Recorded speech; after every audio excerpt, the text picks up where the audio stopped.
Welcome to Mega Nine TV morning paper analysis కార్యక్రమానికి స్వాగతం. ముందుగా ఈరోజు ప్రధాన పత్రికల్లోని ప్రధాన అంశాలను ఒకసారి చూద్దాం. ముందుగా ఆంధ్రజ్యోతి దినపత్రికను తీసుకుందాం. ఆంధ్రజ్యోతి దినపత్రికలో ఈరోజు ప్రధానంగా తీసుకున్న వార్త ఉత్తమ నటుడు అల్లు అర్జున్, ఉత్తమ నటి నివేదా థామస్, ఉత్తమ చిత్రం కల్కి 2898 AD. ఏదైనా తెలంగాణ రాష్ట్రం ఏర్పడిన తర్వాత మొట్టమొదటిసారిగా ఈ గద్దర్ అవార్డ్స్ అనేది ప్రకటించడం జరిగింది. ఇన్నాళ్ళు ఈ అవార్డు విషయంలో గతంలోనే రెండు తెలుగు రాష్ట్రాలు ఉమ్మడి తెలుగు రాష్ట్రాలు ఉన్నప్పుడు నంది అవార్డులు ప్రకటించేవాళ్ళు. అవి కూడా కొన్నాళ్ళ తర్వాత నంది అవార్డు అనేక వివాదాలతో ఆగిపోవటం జరిగింది, అందరికి తెలిసిన విషయమే. తర్వాత రెండు తెలుగు రాష్ట్రాలు విడిపోయిన తర్వాత తెలంగాణ రాష్ట్రం ఏర్పడిన తర్వాత అసలు అవార్డు ప్రక్రియ అనేది పూర్తిగా దగ్గర 12 నుంచి ఆ ప్రక్రియ లేకుండా పోయింది తెలంగాణకు సంబంధించి అవార్డులు. ఈ వివాదం ఇంతటితో ఇంకా అవార్డులు అనేవి లేవు. ఎందుకంటే సినిమా థియేటర్లు కానివ్వండి, సినిమా ఆడే విధానం కానివ్వండి, మొత్తం పద్ధతులే మారిపోయినాయి. అంతకుముందు గతంలో చిత్రాలు 100 రోజులు పైగా ఆడేవి చిత్రాలు, ఆ తర్వాత ఇప్పుడు కేవలం వారం రోజులు ఆడేటువంటి రోజులు వచ్చేసినాయి. దాని తర్వాత ఈ ఏదైతే అవార్డ్స్ సంబంధించిన విషయాలకు వచ్చేటప్పటికి నంది అవార్డ్స్ కానివ్వండి, వేరే తెలుగు చిత్ర సంబంధించిన అవార్డ్స్ కానివ్వండి, సంతోష్ అవార్డ్స్, ఇలా రకరకాల అవార్డు ప్రకటించుకుంటూ నటీనటులు వాళ్ళు చేసిన పెర్ఫార్మెన్స్ కి అవార్డ్స్ ఇస్తూ ప్రోత్సహించేవాళ్ళు. ఉత్తమ చిత్రాన్ని ఏదైతే ఉత్తమ చిత్రంగా నిలిచిందో ఆ చిత్రాన్ని, ప్రేక్షకుల ఆదరణ పొందిన చిత్రాన్ని, ఇలా రకరకాలుగా ఉత్తమ నటి అంటూ ప్రతి విభాగంలో ఉన్నటువంటి 24 క్రాప్స్ లో ఉన్నటువంటి అనేక విభాగాలకు సంబంధించిన అవార్డ్స్ ప్రకటించేవాళ్ళు. అదొక రకమైన పండగ వాతావరణం ఉండేది. ప్రతి చిత్రాన్ని పోటీగా తీసుకునేవాళ్ళు. దాని తర్వాత సినిమా తీసే విధానం కానివ్వండి, సినిమాలు వచ్చేటువంటి దర్శకుల పనితీరు కానివ్వండి, రకరకాలుగా మొత్తంగా చిత్ర పరిశ్రమలో అనేక మార్పులు వచ్చినాయి. అనేక మార్పులు వచ్చిన తర్వాత గతంలో కొన్ని చిత్రాలకే అవార్డులు రావటం, గతంలో కొన్ని చిత్రాలే అవార్డు విషయంలో కూడా రికమెండ్లు ఉంటాయి, అవార్డు విషయాల్లో కూడా వెనక రాజకీయాలు జరుగుతాయి అంటూ కూడా టాలీవుడ్ లో కొంతమంది పోసాని మురళీకృష్ణ లాంటి ప్రముఖులు కూడా అవార్డ్స్ మీద కామెంట్స్ చేయటం, ఇన్నాళ్ళు అవార్డులు ఇచ్చుకున్నది మాత్రం వాళ్ళ యొక్క పెర్ఫార్మెన్స్ బట్టి ఉత్తమ చిత్రంగా నిలిచిన అవార్డులు అనేటువంటి విషయాలు కూడా పక్కదోవ పట్టించే విధంగా పోసాని మురళీకృష్ణ చెప్పినటువంటి మాటలు, అంటే కేవలం కొన్ని సామాజిక వర్గాలకో లేకపోతే కేవలం కొన్ని బడాబాబుల సినిమాలకు సంబంధించినవో, వాళ్ళ నిర్మాతలో వాళ్ళ పిల్లలకు వీళ్ళకి మాత్రం అవార్డులు ఇచ్చుకుంటున్నారు అనేటువంటి విషయాన్ని పోసాని మురళీకృష్ణ చెప్పిన తర్వాత ఒక రకంగా అవార్డ్స్ ఎవరికి ఇస్తున్నారనే విషయానికి మసబారిపోయింది. చూసే వాళ్ళకు కూడా ఇప్పుడు ఏదైతే ఐపీఎల్ మ్యాచ్ జరుగుతున్నప్పుడు బెట్టింగ్ జరుగుతున్నాయి, లేకపోతే ఐపీఎల్ మ్యాచ్ ముందుగానే గెలుపు ఓటం నిర్ధారించుకుంటాయి అనే మార్పు వచ్చిన తర్వాత కొంత క్రికెట్ మీద కొంతమందికి ఒక సమయప్రాయం పోయింది.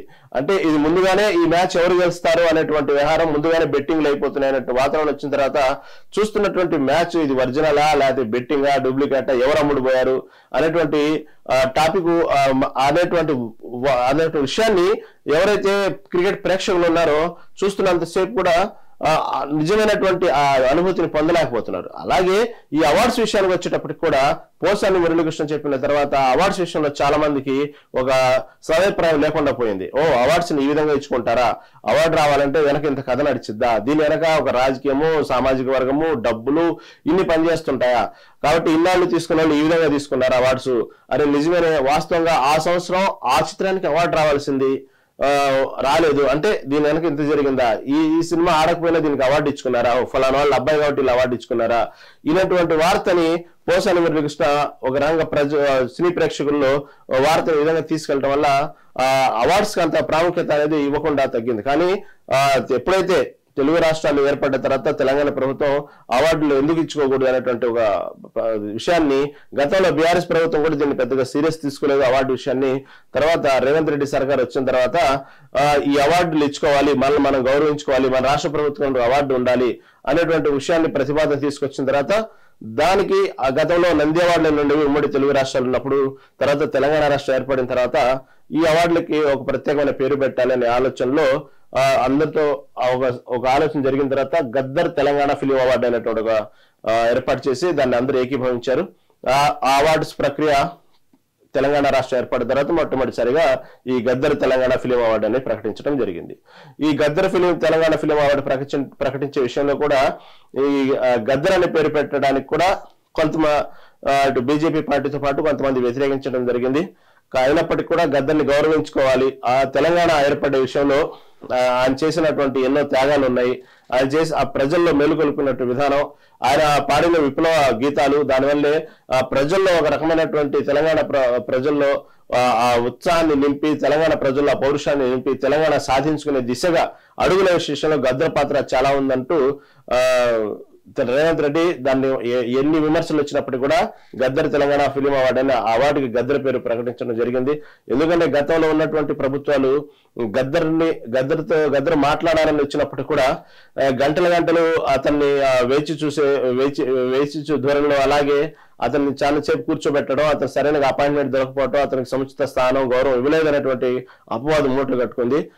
దాన్ని పూర్తిగా తుడిచేసి అతని పేరు మీద అవార్డుగా ప్రకటించి గద్దర్ చేసినటువంటి త్యాగాలకి, గద్దర్ చేసిన విప్లవ గీతాలకి, గద్దరు తెలంగాణ ప్రజల్లో నింపినటువంటి ఒక నూతనోత్సాహానికి గుర్తింపుగా అతను రెండు తెలుగు రాష్ట్రాలకు తెలిసిన వ్యక్తే గద్దరు. అందుకని అతన్ని గద్దర్ తెలంగాణ ఫిలిం అవార్డు అని ప్రకటించడం జరిగింది. తెలంగాణ రాష్ట్రం ఏర్పడిన తర్వాత మొట్టమొదటిసారిగా 2024 సంవత్సరానికి కేవలం ఇది 2024 సంవత్సరంలో విడుదలైన చిత్రాల వరకే ప్రకటించారు.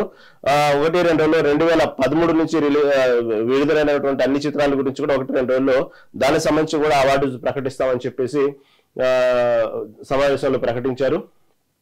ఎందుకంటే తెలంగాణ ఈ ఫిలిం అవార్డు సంబంధించిన జ్యూరీ పర్సన్ జయసుధ ఈ విషయాన్ని తెలియజేశారు.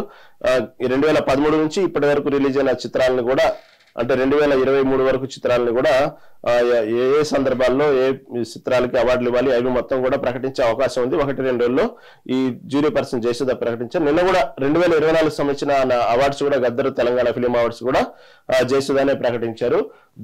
ప్రకటించిన దాంట్లో ఉత్తమ చిత్రంగా కల్కి చిత్రాన్ని 2898 AD ప్రభాస్ నటించినటువంటి కల్కి చిత్రాన్ని ఉత్తమ చిత్రంగా ప్రకటించారు. దాని దర్శకత్వం వహించింది ఉత్తమ దర్శకుడు నాగ్ అశ్విన్, అతను కూడా ఉత్తమ దర్శకుడుగా అవార్డు ప్రకటించారు. దాని తర్వాత అందరి చేత అప్పట్లో పుష్ప చిత్రాన్ని, గతంలో పుష్ప 2 పార్ట్లుగా రావటం తెలిసిన విషయం అందరికీ. పుష్ప 1, పుష్ప 2. పుష్ప 2 గాను ఉత్తమ నటుడుగా అవార్డు ప్రకటించారు అల్లు అర్జున్కి. ఎందుకంటే ఈ పుష్ప చిత్రం ఎంత సెన్సేషన్ అయిందో, ఎంత ప్రేక్షకాదరణ పొందిందో అంతే వార్తల్లో నిలిచినటువంటి చిత్రం ఏదో ఉందంటే పుష్ప 2 గత సంవత్సరం. దాంట్లో అనేక రకాల వివాదాలు, అనేక రకాల రికార్డ్స్, అనేక రకాల ప్రశంసలు పుష్ప 2. ఇది ప్రపంచవ్యాప్తంగా పుష్ప 2 మంచి ఆదరణ పొందింది. భాషతో సంబంధం లేకుండా కేవలం బాడీ లాంగ్వేజ్ ని అభిమానిస్తూ అల్లు అర్జున్ చేసినటువంటి నటన అద్భుతం అంటూ ప్రపంచవ్యాప్తంగా అన్ని దేశాలు, ఇప్పటికి కూడా కొన్ని దేశాల్లో ఈ చిత్రం ఇప్పటికీ ఆదరణ పొందుతూనే ఉంది. అటువంటి చిత్రం పుష్ప 2 అల్లు అర్జున్. కాకపోతే దీనికి పుష్ప 2 ఎప్పుడైతే ఉత్తమ నటుడు అల్లు అర్జున్ ప్రకటించారో అల్లు అర్జున్ అభిమానులతో పాటు టాలీవుడ్ ఇండస్ట్రీ కూడా అభినందించారు. కానీ కొంతమంది దీన్ని విమర్శించే వాళ్ళు కూడా ఉన్నారు, కొన్ని ప్రతిపక్ష పార్టీలు. ఎందుకంటే పుష్ప 2 విడుదలైన సందర్భంగా ఇక్కడ ఉన్నటువంటి తెలంగాణ ప్రభుత్వం అధికార పార్టీకి సంబంధించిన వాళ్ళు కొంతమంది నాయకులు కానివ్వండి, ఇంకొక కొంతమంది నాయకులు కానివ్వండి, పుష్ప 2 సంబంధించి అనేక విమర్శలు చేశారు. ఇది ఒక హీరో అనేటువంటి వ్యక్తి పోలీసుల్ని ఏ విధంగా తప్పుదోవ పట్టించాడా, పోలీసులను ఏ విధంగా చంపాడా, ఏ విధంగా స్మగ్లింగ్ చేయొచ్చా, ఇలాంటి సినిమాలు సమాజానికి ఎటువంటి మెసేజ్ని తీసుకెళ్తాయి అనేటువంటి విషయాన్ని కూడా కొంతమంది ఇక్కడ ఉన్నటువంటి ప్రతిపక్ష పార్టీలు విమర్శించి, దాంతోపాటు అధికార పార్టీ ముఖ్యంగా బాగా విమర్శించింది. తర్వాత పుష్ప 2 విడుదల సందర్భంగా సంధ్యా థియేటర్ దగ్గర జరిగినటువంటి తొక్కిసలాటలో ప్రాణం పోవటం, తర్వాత ప్రాణాలు పోవటం కానివ్వండి, అక్కడ ఉన్నటువంటి తొక్కిసలాట అనేక మంది గాయపడటం కానివ్వండి, ఇప్పటికీ ఆ పుష్ప 2 సంబంధించిన విషయంలో తొక్కిసలాటలో జరిగిన ఒక బాలుడు ఇప్పటికీ ఇంకా కోలుకోలేదు. ఇలాంటి విషయంలో ఇంత ఇష్యూ చేసి రాద్ధాంతం చేసినటువంటి ప్రభుత్వమే మళ్ళీ, అంటే కేవలం దీనివల్ల అవార్డు ఇవ్వకూడదని కాదు, కాకపోతే పుష్ప 2 సినిమాలో ఉన్నటువంటి మెసేజ్ రాంగ్ మెసేజ్ వెళ్తుంది ప్రజల్లోకి అని చెప్పినటువంటి ప్రభుత్వమే మళ్ళీ పుష్ప 2 ఉత్తమ నటుడికి అవార్డు ఇవ్వటం ఏంటి అనేది ప్రతిపక్ష పార్టీలు కొంతమంది విమర్శిస్తున్నాయి. ఏమైనప్పటికీ రాజకీయాలు వేరు, సినిమా వేరు, సినిమాలో పెర్ఫార్మెన్స్ వేరు. అతను నటించినటువంటి విధానానికి, అతను ఆ పెర్ఫార్మెన్స్ కి దానికి విలువ ఇవ్వాల్సిందే. ఆ విధంగానే ప్రభుత్వం ముందుకెళ్ళిందని అనుకుంటున్నాను. కాబట్టి పుష్ప 2ని దాంట్లో నటించిన అల్లు అర్జున్ ని ఉత్తమ నటుడిగా ప్రకటించడం జరిగింది. ఉత్తమ నటి నివేతా థామస్.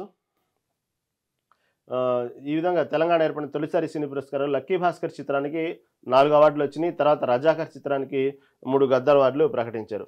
ఈ విధంగా ఏమైనప్పటికీ 2024 సంబంధించి తెలంగాణ రాష్ట్ర ప్రభుత్వం ఏర్పడిన తర్వాత మొట్టమొదటిసారిగా గద్దర్ తెలంగాణ సినిమా అవార్డ్స్ ప్రకటించడం అనేది హర్షించదగ్గ విషయమే.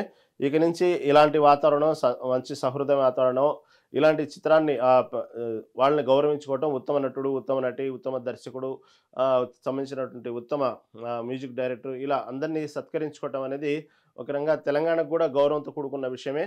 కాబట్టి ఎన్నాళ్ళ నుంచో ఈ అవార్డ్స్ ప్రక్రియ అనేది లేకుండా సినీ ఇండస్ట్రీలో ఎంతసేపటికి అంతకుముందు గతంలో చిత్రాలు 100 రోజులు ఆడటం, ఇలాంటి అవార్డులు ఫంక్షన్లో సన్మానించుకోవటం, దానికి కూడా హీరోలు దానికి సంబంధించినటువంటి కాంపిటీషన్గా తీసుకోవటం, దా ఎక్కడైతే కాంపిటీషన్ ఉందో అప్పుడే ఒరిజినాలిటీ బయటపడింది. అప్పుడే ఆ కాంపిటీషన్ ద్వారా వాళ్ళలో ఉన్నటువంటి ప్రతిభని ఇంకా చూపించుకోవడానికి అవకాశం ఉన్నది. పోను పోను చిత్రాలు కమర్షియల్గా తయారైపోవటం వల్ల అంటే ప్రతిభ కనబరచట్లేదని కాదు కానీ కాకపోతే చిత్రాలకు సంబంధించినటువంటి గతంలో ఉన్నటువంటి ఆ ఉత్సాహత, ఆ ఎదిత అనేది ప్రేక్షకుల్లో తగ్గిపోయింది. ఎందుకంటే రకరకాల పరిణామాలు వచ్చేసినాయి సమాజంలో. కేవలం ఈ థియేటర్లే కాకుండా మల్టీప్లెక్స్ థియేటర్లు వచ్చినాయి, ఓటీటీ ప్లాట్ఫామ్స్ వచ్చినాయి, సోషల్ మీడియా, డిజిటల్ మీడియా అన్నీ బాగా రకరకాలుగా ఇప్పుడు వస్తున్న ఏఐ టెక్నాలజీ ఇలా రకరకాలుగా మొత్తం వాతావరణం ఇండస్ట్రీ వాతావరణం కాదు అసలు మొత్తం వాతావరణం సంబంధించినట్టు టెక్నికల్గా ఫిలిం సంబంధించి అన్నీ మారిపోయినాయి, అభిరుచులు మారిపోయినాయి. ఇప్పుడు ఉన్నట్టు నాలెడ్జ్ వేరు, టెక్నికల్ నాలెడ్జ్ వేరు, ఇప్పుడున్న అప్డేట్ వేరు. ఇటువంటి సమయంలో అవార్డ్స్ అనేవి పెద్దగా ఇంపార్టెంట్ ఇవ్వకుండా అటువంటి వాతావరణం ఎక్కడో మసకబారిపోతుంది. అలాంటి మంచి రోజులు మళ్ళీ రావట్లేదు అనుకునేటువంటి సినీ ప్రేక్షకులకి తెలంగాణ 2024 సంబంధించి తెలంగాణ గద్దర్ అవార్డులు ప్రకటించడం ఒక రకంగా హర్షించదగ్గ విషయమే. ఈ విషయంలో తెలంగాణ ప్రభుత్వానికి ఇటు 2 తెలుగు చిత్ర పరిశ్రమలు శుభాకాంక్షలు తెలియజేసినాయి. అదేవిధంగా ఉత్తమ నటుడుగా అవార్డు తీసుకోబోతున్నటువంటి పుష్ప 2 సంబంధించిన అల్లు అర్జున్ కూడా తెలంగాణ రాష్ట్ర ప్రభుత్వానికి ధన్యవాదాలు తెలియజేశారు. అదేవిధంగా ముఖ్యంగా ప్రేక్షకులకి మరి ఇంతటి ఈ అవార్డు రావడానికి కారణమైనటువంటి ప్రేక్షకులు, అభిమానులకి ఆయన ధన్యవాదాలు నిన్న సోషల్ మీడియా ద్వారా తెలియజేశారు. అదేవిధంగా నివేత థామస్ ఉత్తమ నటిగా అవార్డు తీసుకున్నారు.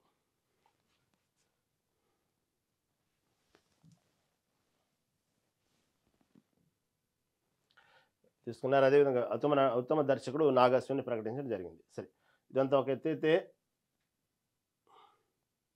నిన్న ఉదయం నుంచి తెలంగాణ వ్యాప్తంగా ముఖ్యంగా రాజకీయాల్లో నిన్న మొత్తం టాపిక్ హల్చల్ చేసింది ఏంటంటే ఎమ్మెల్సీ కవిత చేసినటువంటి ఏదైతే చిట్చాట్ ఉందో దానికి సంబంధించి నిన్నంతా తెలంగాణ వ్యాప్తంగా ముఖ్యంగా రాజకీయ పార్టీల్లో ఒక రకంగా కలకలం సృష్టించాయనుకోవాలి. ఎందుకంటే ఏదైనా ఈ అవార్డ్స్ ప్రకటించడం అనేది ఒక రకంగా తెలంగాణ గద్దర్ అవార్డులు ప్రకటించడం అనేది తెలంగాణ రాష్ట్రానికి ఎలా పండుగో ఆ వార్తల కంటే కూడా అటువంటి సందర్భం సెలబ్రేట్ చేసుకున్నటువంటి ఇండస్ట్రీకి సంబంధించిన వార్తలు సెలబ్రేట్ చేసుకునే సందర్భాన్ని కూడా ఇది ఒక రకంగా చెప్పాలంటే దానికంటే ఎక్కువగా సెలబ్రేషన్ ఏది ఏంటంటే నిన్న ఎమ్మెల్సీ కవిత చెప్పినటువంటి స్టేట్మెంట్సే భారీగా పబ్లిసిటీ అయిపోయింది. నిన్నంతా మీడియా కానివ్వండి, ఇటు తెలంగాణ వ్యాప్తంగా ప్రజలు, ఇటు రాజకీయ పార్టీలు అందరినీ ఒకసారిగా టర్న్ చేసిందని అనుకోవాలి.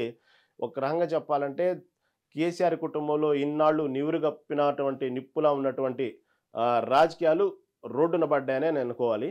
అటువంటి పరిస్థితి నిన్న మొత్తం కనబడింది. ఎందుకంటే ఎమ్మెల్సీ కవిత ఎక్కడో కొంత అసహనంగా ఉన్నారు. ఇటువంటి వాతావరణం కేసులు హరీష్ రావు సృష్టిస్తారనేటువంటి విషయాన్ని మొన్నటిదాకా రాజకీయ పార్టీలో చర్చ జరిగింది. కానీ హరీష్ రావు ఎప్పుడైతే బహిరంగ స్టేట్మెంట్ ఇచ్చారో నేను ఎప్పటికైనా కేసీఆర్ మనిషినే, ఆయనే నేను దేవుడిగా కొలుస్తాను, ఆయన కార్యకర్తగానే ఉంటాను, ఆయన అడుగుజాడల్లో నడుస్తాను, ఆయన మాట జవదాటను అని ఎప్పుడైతే హరీష్ రావు స్టేట్మెంట్ ఇచ్చారో తర్వాత మెల్లిగా టాపిక్ డైవర్ట్ అయింది. కానీ అందరికీ ఊహించిన విధంగా ఈ మధ్యన చక్క పరిణామాలు జరిగిపోయింది. మొత్తం ఎమ్మెల్సీ కవిత విషయంలో జరిగిపోయినాయి. ఎవరు ఊహించలేదు ఎమ్మెల్సీ కవిత ఇంత పార్టీని ఈ విధంగా ఈ పార్టీలో ఇంత విషయాన్ని బయట పెడతారు, ఇన్నాళ్ళు నివురుగప్పిన నిప్పులా ఉన్నటువంటి కలహాలు మొత్తం ఇలా రోడ్డున పడేస్తారని ఎవరు ఊహించలేదు. ఎందుకంటే ఇన్నాళ్ళు జరిగింది మొత్తం హరీష్ రావు, కేసీఆర్ ఇదే అనుకున్నారు. కవిత నిరుత్సాహంగా ఉన్నమాట వాస్తవమే. కాకపోతే ఇంత బహిరంగంగా బయటపడతారు, ఇంత మనసులో ఇంతటి ఆవేదన దాక్కుని ఉంది అనేది ఎవరికి తెలియదు. ఈ మధ్యన క్రమేపీ జరగాల్సిన పరిణామాలన్నీ గత 15 రోజులుగా మెల్లిగా జరుగుతున్నాయి. మొట్టమొదటిగా కవిత ఎప్పుడైతే తన కొడుకు గ్రాడ్యుయేట్ కోసం అమెరికా వెళ్ళారో అప్పుడు లేఖ విడుదలైన కాడి నుంచి, లేఖ లీక్ అయిన కాడి నుంచి అన్ని పరిణామాలు బీఆర్ఎస్ పార్టీలో చాలా ఫాస్ట్గా మారిపోయినాయి. ఒక రంగా చెప్పాలంటే ఇటువంటి వాతావరణం కుటుంబంలో కేసీఆర్ కుటుంబంలో ఉంది అనేటువంటి విషయాన్ని కూడా తెలిసి తెలియకుండా ఒక రంగ సీక్రెట్గా జరుగుతున్న విషయాన్ని నిన్న కుండలు బద్దలు కొట్టినట్టు మొత్తం బయట పెట్టారని అనుకోవాలి కవిత.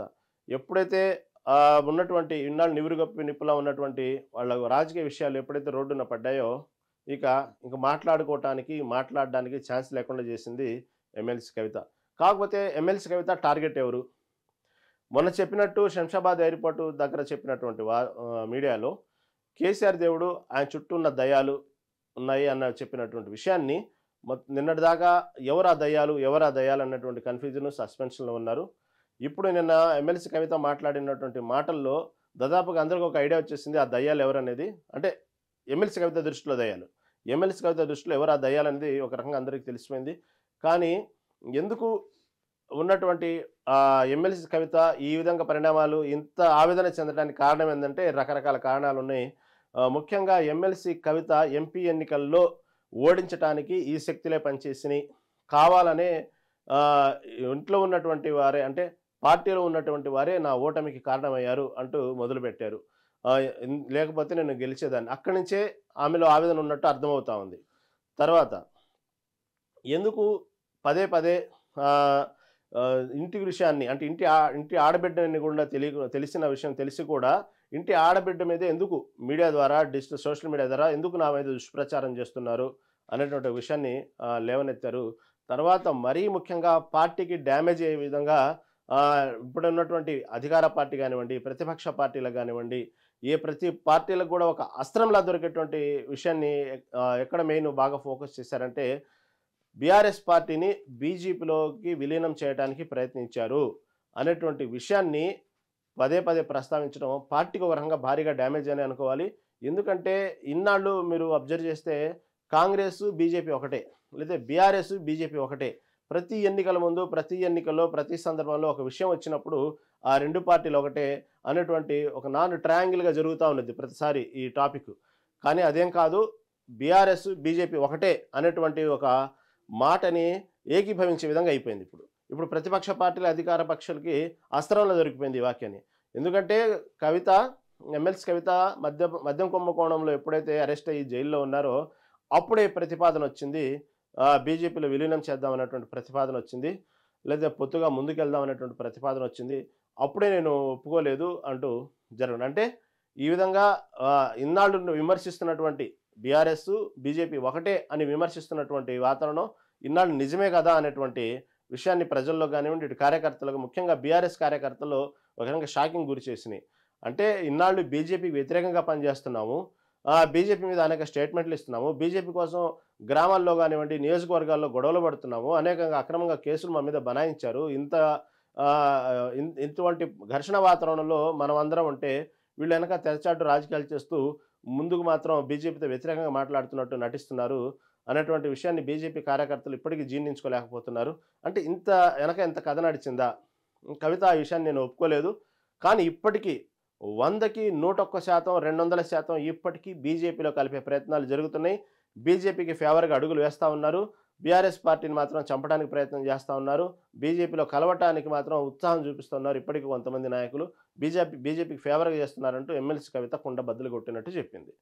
ఎందుకంటే గతంలో మొన్నటి జరిగినటువంటి ఎమ్మెల్సీ ఎన్నికల్లో కూడా పోటీ నిలవకుండా బీజేపీకి సపోర్ట్ చేశారు. దానికి సాక్ష్యం అంటూ కూడా కొన్ని నియోజకవర్గాల్లో జరిగిన నాయకులు ఎవరైతే పోటీ చేశారో ఆ నాయకుల విషయంలో ఏ విధంగా ప్రవర్తించారు, ఎవరెవరిని పోటీ పెట్టారు, బీఆర్ఎస్ బలం ఉన్న ప్రాంతాల్లో కూడా బీజేపీ నాయకులు గెలవటం, ఇలాంటి విషయాలు కొన్ని అనుమానాలు దారితీసినాయి. అప్పట్లోనే కాంగ్రెస్ ప్రభుత్వం విమర్శించింది కూడా, బీజేపీ బీఆర్ఎస్ ఇలా డ్రామాలు ఆడుతున్నాయి అది ఇదని.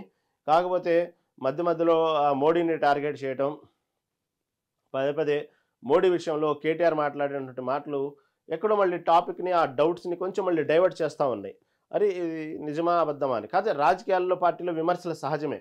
రేపు ఉదయం ఇంకో పార్టీలో జాయిన్ అవుతారని తెలిసి కూడా, వాళ్ళ మనసాక్షి తెలిసి కూడా, ఉదయాన్నే ప్రకటిస్తారని తెలిసి కూడా ఈ సాయంత్రం కూడా పార్టీని ఘోరంగా విమర్శిస్తారు. రేపు ఉదయం చేరబోయే పార్టీ, రేపు ఉదయం జాయిన్ అయ్యే పార్టీ గురించి ఈ సాయంత్రం ప్రెస్ మీట్ పెట్టినా కూడా చాలా ఘోరంగా విమర్శిస్తారు.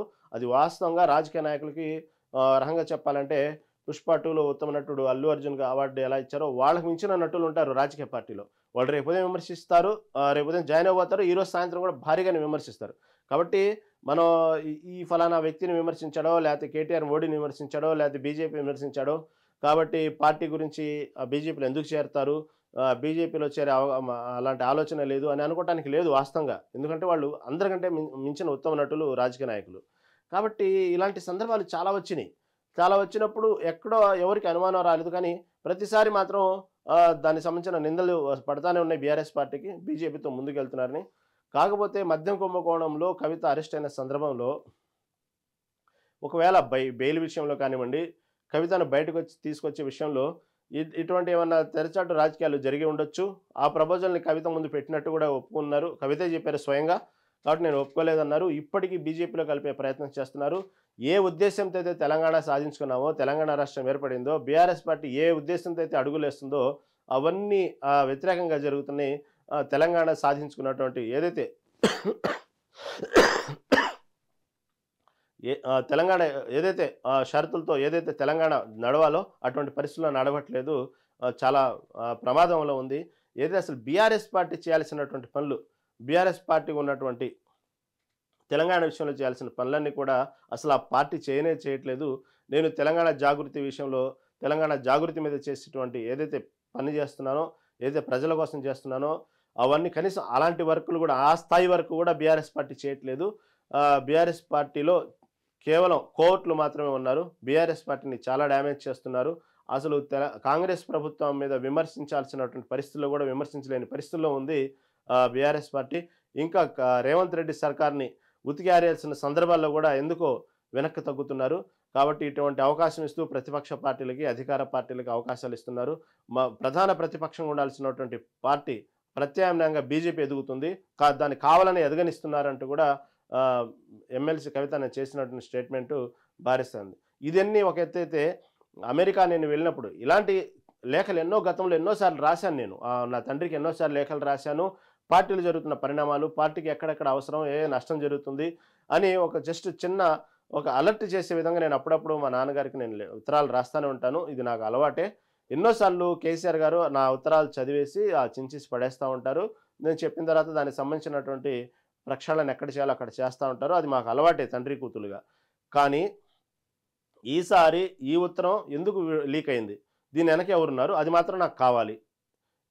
ఎలా లీక్ అయింది, ఎందుకు లీక్ అయింది, ఎందుకు మా సొంత పార్టీ వ్యక్తుల చేతనే నా మీద ఎందుకు ఒక్కసారిగా అటాక్ చేయిస్తున్నారు, సోషల్ మీడియా వేదికగా ఎందుకు నా మీద లేనిపోయిన నిందలేస్తూ ఉన్నారు, అది నాకు తెలియాలి.